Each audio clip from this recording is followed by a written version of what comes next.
ជ្រាបសួរពុកម៉ែបងប្អូនបាទខ្ញុំមកជា admin ប្រចាំនៅហាងគូបតាសានសម្បត្តិប្រចាំនៅខេត្តបាត់ដំបង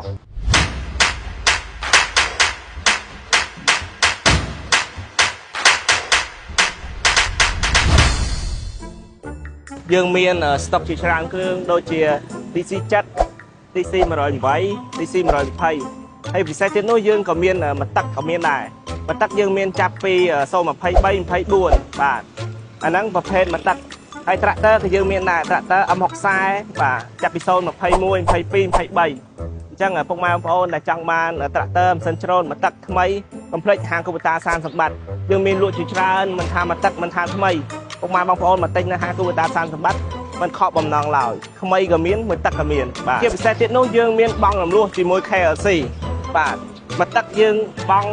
រៀងការប្រាក់រៀងលើថ្មីបន្តិចអញ្ចឹងថ្មីមកទឹកយើងមានបង់រំលោះទាំងអស់ងាយស្រួលមែនតើ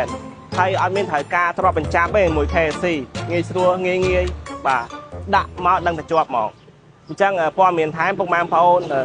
ឆាតចូល page ឬក៏តាមលេខទូរស័ព្ទនៅក្នុង